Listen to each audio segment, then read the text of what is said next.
Rečemo, na vajah boste prav gotovo imeli tudi kakšen primer dveh nabojev, Q1 in Q2, a ne?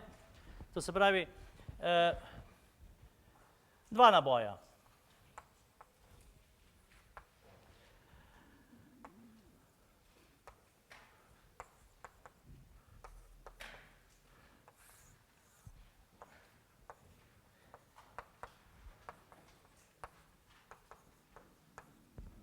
Torej, dva naboja, Q1, Q2 in neka točka v okolici teh dveh nabojev. Takrat pač se poljska jakost izraža kot vsota dveh poljskih jakosti, to se pravi dveh prispevkov, in pač pišemo E v točki T je pač naboj, prvi naboj krat distančni vektor 4pi epsilon nič R1 na tretjo, plus drugi naboj krat drugi distančni vektor deljeno 4pi epsilon, druga oddaljenost na tretjo. No, seveda, zdaj tukaj risati vektor je pa že malo bolj delikatno, kajti ne vemo, kako je s temi Q1, Q2. Če sta naboja pozitivna, potem imamo tukaj en takle vektor, pa takle vektor, ne. Zdaj, kolikšni sta absolutni vrednosti, je pač odvisno od teh razdalj, odvisno je od dveh nabojev, to se pravi, da jaz tukaj pravzaprav ne morem rekel, enoznačno tega vektorja narisati, ker je pravzaprav še preveč odprtih zadev. Če bi imel malo več podatkov, bi lahko. No, dodatno se zapleta, če je n plus, n minus, a ne. Bo ta vektor kazal tja, ta vektor bo pa kazal k naboju, ne. To se pravi, se nam začnejo te stvari kar fletno že, bi rekel, komplicirati in imamo pravzaprav kar veliko variant. No, to lahko nekdo od vas, če bo želel, a ne, si mogoče malo pomaga z računalnikom, ne, in pač kot vstopne podatke da vrednosti nabojev, kot vstopne podatke da lokacijo teh nabojev in poskuša pač na grafični način predstaviti ta vektor. Potem pa spreminja tole vrednost, spreminja to vrednost, predznak spreminja in bo potem vsakič nekaj drugega dobil, a ne. To se pravi, kdor je malo spreten v tem, a ne, si bo lahko že kar nekaj predočil. In ste povabljeni, da kaj takšnega naredite. Saj takih povabil bo z moje strani še več, samo vprašanje je, koliko je odziva. Glejte, za integral smo rabili še en teden in hvala Bogu se vas je veliko odzvalo in bi želel, da bo tudi ob drugih povabilih takšen odziv. Bo pa povabil kar nekaj, boste videli.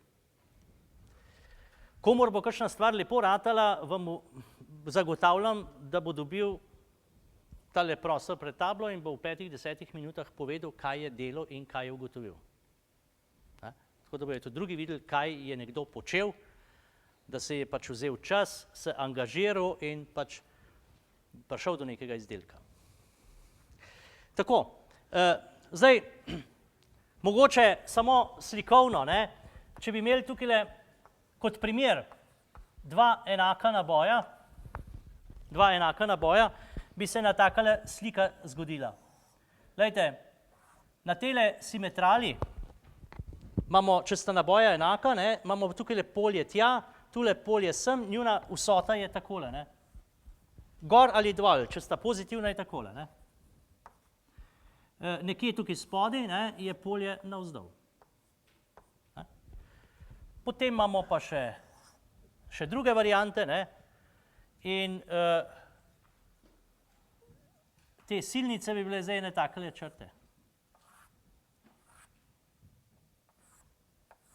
To niso več ravne črte, ne, niso več ravne, ampak nekako takole, ne. Take bi bile dve silnici. Kot da bi, rekel, dva takšna, bi rekel, žarkovna izvora takole skupaj dal, ne, se potem, bi rekel, silnice takole, bi rekel, nekako deformirajo, ne. In podobno tudi na drugi strani, ne.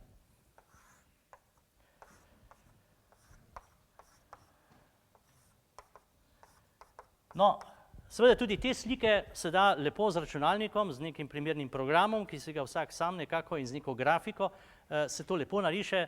To so študentje že tudi v prejšnjih generacijah počeli, da so na podlagi, bi rekel, podatkov, a ne, tole poskušali, kot rečeno, grafično upodobiti. Se pravi, ne da je samo izraz, nek, bi rekel, suh matematičen zapis, ker v tistem zapisu redko kdo, bi rekel, že kar čuti, kakšna je oblikovanost polja. Če si pa takole malo skicira, dobi pa en tak občutek. No in tega občutka se bomo poskušali mi skozi vsa ta predavanja tudi navzeti.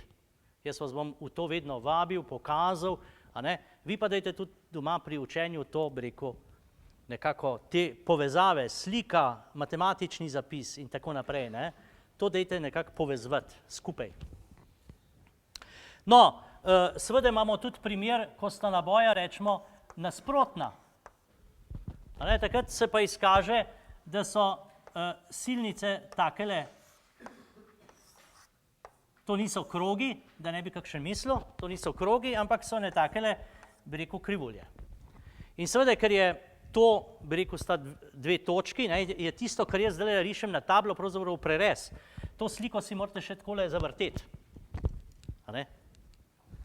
In podobno tudi tule, si jo morate zavrteti.